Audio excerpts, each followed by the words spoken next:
Que la paix soit sur vous, les Gaulois et les Gauloises, courageux résistants à la dictature sataniste qui bientôt ne sera plus mondiale, mais locale, car les satanistes auront perdu le pouvoir en France et ce sera le grand monarque, alias le Mahdi, qui sera à la tête de l'État.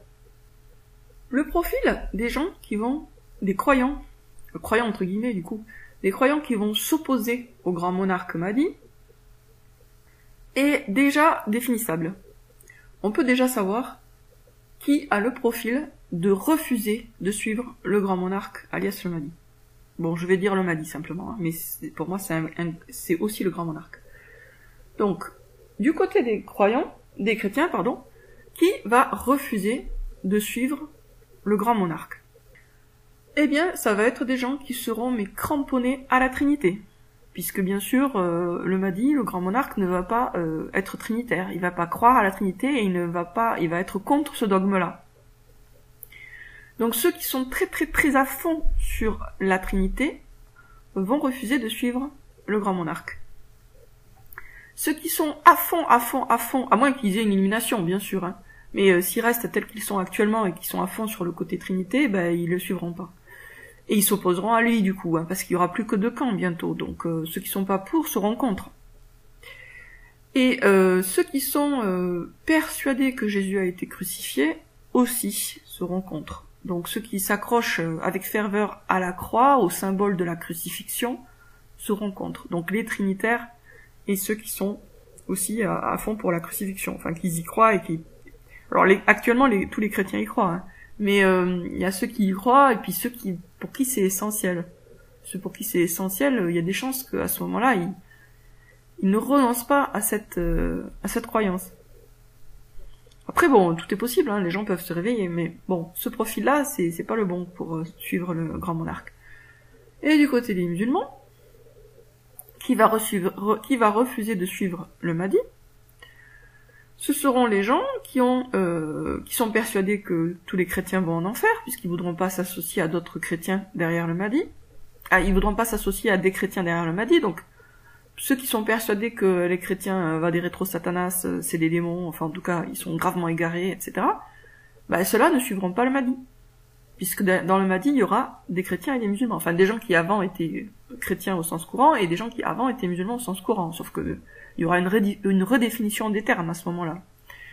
Donc ceux qui considèrent que les chrétiens sont à abattre, ou en tout cas que tous les chrétiens sont voués à l'enfer, ceux-là ne suivront pas le Mahdi. Eh ouais. Ceux qui font très confiance dans les oulémas ne suivront pas le Mahdi. Parce que bien sûr, les oulémas ne vont pas suivre le Mahdi. Hein. S'il y en a un sur tous, ça serait déjà merveilleux. Et c'est paraît peu vraisemblable. Autrement dit, dès maintenant, il y a des choix à faire qui vont préparer la suite. C'est-à-dire qu'actuellement, le Mahdi, le grand monarque, n'est pas encore là. Mais les choix que nous faisons dès maintenant vont conditionner la suite et vont déterminer si nous suivrons le Mahdi ou pas. Et je reviens à la question de l'identité.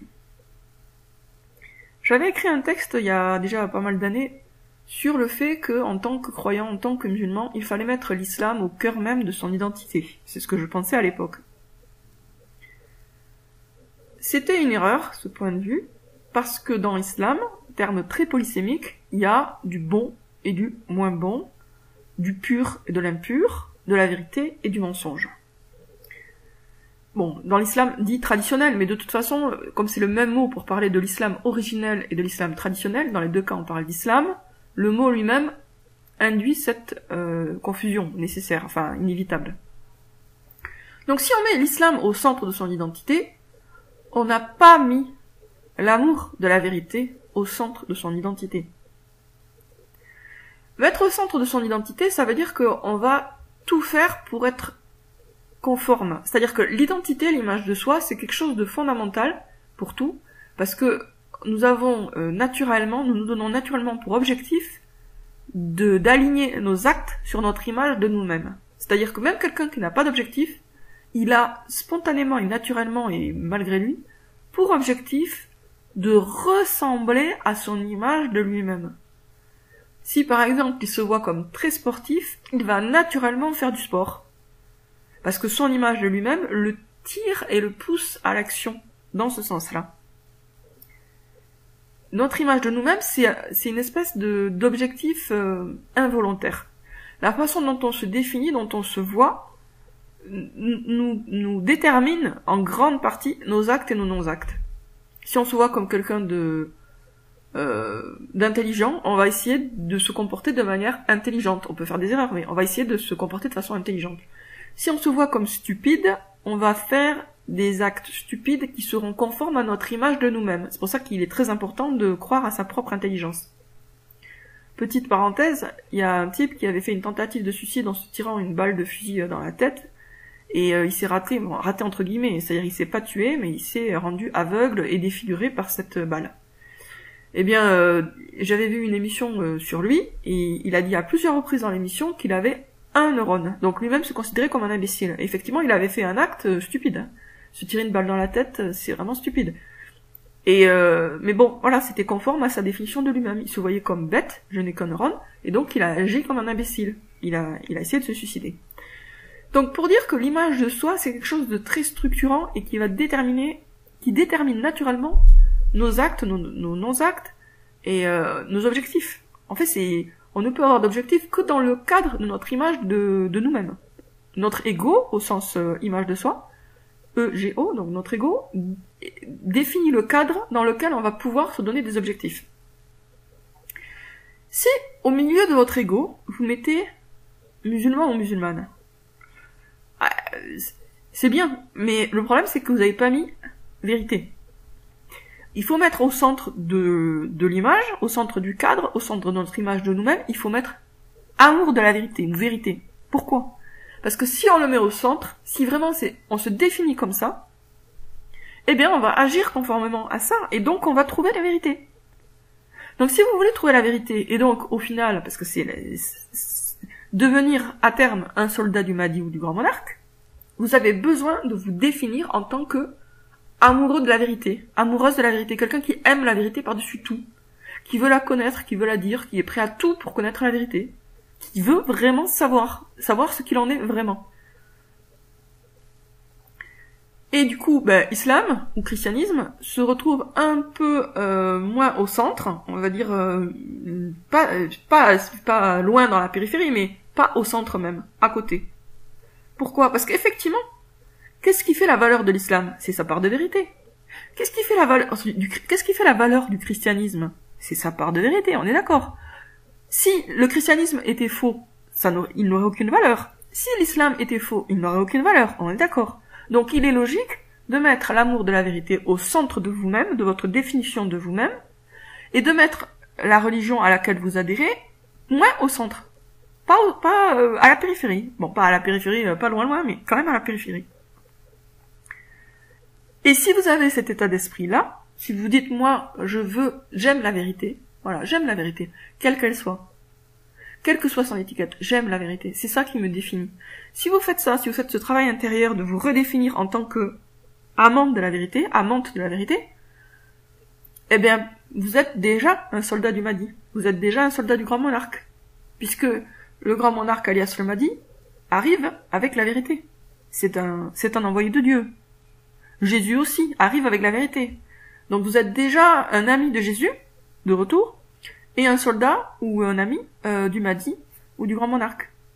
Bon, on va dire un soldat, parce que quand même il va y avoir une guerre, hein, donc il faut bien qu'il y ait des soldats.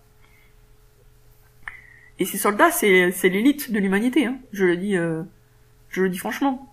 C'est l'élite de l'humanité. Je dis soldat au sens large, hein, ça veut pas dire fantassin, quoi. C'est soldat au sens où on est dans l'armée. Après, le grade exact, bon, peu importe, c'est pas le sujet encore. Donc, qu'est-ce qu'on met au centre de soi-même, en termes d'identité ? Quel est le point de repère que l'on veut avoir ?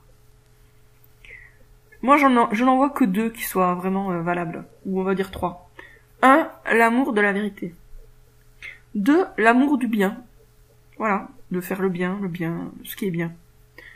3, la lutte contre le mal. Pour moi, il y a que ces 3 axes qui sont vraiment... il y a que ces 3 points ils sont dignes de se retrouver au centre de quelqu'un, comme noyau de son identité. Mais bon, lutte contre le mal, c'est quand même un peu négatif, et puis c'est guerrier, c'est un peu fatigant. Donc moi, je préfère amour de la vérité, sachant que la vérité mène au bien de toute façon. Donc pour moi, c'est encore plus fondamental que l'amour du bien, même si l'amour du bien est fondamental.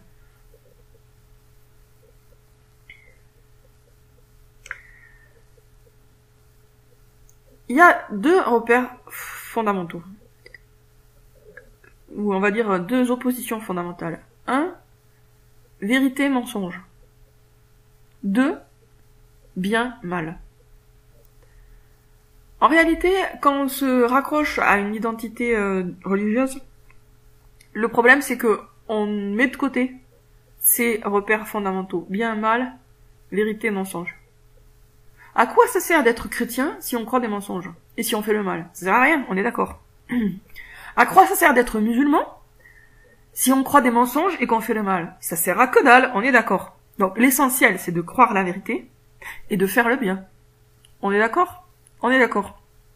Donc si c'est ça qui est le plus important, si c'est plus important que d'être chrétien ou musulman, pourquoi ne pas mettre ça, l'amour de la vérité et l'amour du bien, au centre de soi-même, comme le noyau indestructible de son identité? On a tous besoin d'avoir une identité, ça c'est une réalité. Le fait d'aimer la vérité et d'aimer le bien, ça peut être le noyau de votre identité. Pour moi, c'est ça, un soldat du Mahdi et du grand monarque. Et si vous n'êtes pas d'accord, il faudrait apporter des arguments. Je pense que vous aurez du mal à apporter des arguments, parce que ce que je dis est purement logique. Les envoyés de Dieu arrivent avec la vérité. Ils arrivent avec le bien. Ils font la promotion du bien, et ils dévoilent la vérité. Les deux, ça va ensemble. Donc, quelle que soit la personne qui soit le Mahdi ou le grand monarque, ça sera quelqu'un qui va incarner d'une certaine manière la vérité et le bien. Si vous voulez être son disciple ou son soldat, et c'est valable aussi bien sûr pour Jésus de retour, si vous voulez être son disciple ou son soldat, qu'est-ce que vous devez faire? Vous devez dès maintenant mettre au centre de votre image de vous-même l'amour de la vérité et l'amour du bien. Rien d'autre. Enfin, rien d'autre. Oui, au centre, rien d'autre. Et dans la périphérie, vous mettez ce que vous voulez. Mais au centre, mettez ça. Et si vraiment vous le faites, sérieusement, vous serez un soldat du Mahdi. Vous serez un disciple de Jésus. Et peu importe, du coup, si vous êtes chrétien, quelle est votre étiquette annexe? Est-ce que vous êtes un chrétien qui aime un chrétien ou un musulman? Peu importe, on s'en fout en réalité. De toute façon, au paradis, il y aura des chrétiens et des musulmans, donc peu importe. L'essentiel, c'est de mettre au centre de son identité un amour inconditionnel de la vérité et du bien. Ce qui implique évidemment l'envie de lutter contre le mal, mais on va dire que c'est une conséquence.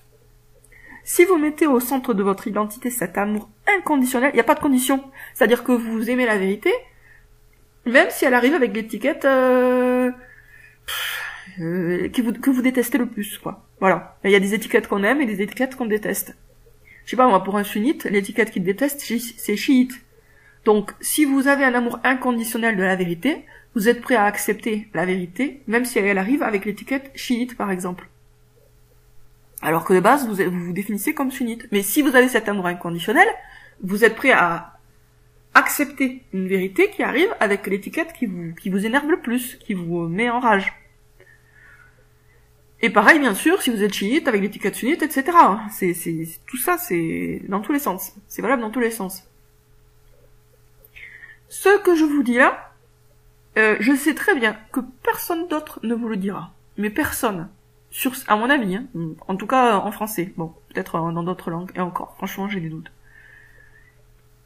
C'est le résultat de multiples prises de conscience et d'innombrables lectures, ce que je vous dis là. J'ai étudié la psychologie, j'ai étudié le développement personnel, j'ai étudié l'image de soi. Et puis bien sûr, j'ai étudié l'islam. Vous devez comprendre, enfin vous n'êtes pas obligé, mais ça serait bien, que vous compreniez que la façon dont vous vous définissez vous-même va jouer un rôle crucial dans votre avenir et dans vos choix futurs. La façon dont vous vous définissez maintenant, dès maintenant, va jouer un rôle mais essentiel et déterminant dans tous les choix que vous allez faire dans les années à venir. Y compris le choix de suivre le Mahdi, grand monarque, ou pas. y compris le choix de vous ranger du côté de cet envoyé de Dieu, ou au contraire de le combattre avec, du coup, pour destination l'enfer. Parce que les adversaires du Mahdi, comme les adversaires de tous les prophètes, eh bien ils vont où au final? Ils vont en enfer. Donc c'est pas anodin ce dont je vous parle ici, c'est même extrêmement important. Et en réalité, si on voit les choses dans la perspective la plus large, il n'y a rien de plus important puisqu'il s'agit de notre avenir post-mortem. Où est-ce qu'on va terminer au final, l'enfer ou le paradis? C'est quand même une grande, vaste question. C'est pas un détail. Il n'y a rien de plus important en réalité. Sur ce, je vous dis à bientôt les Gaulois et les Gauloises, courageux résistants à la dictature sataniste qui bientôt ne sera plus mondiale mais locale, car à la tête de la France, il y aura le grand monarque alias le Mahdi.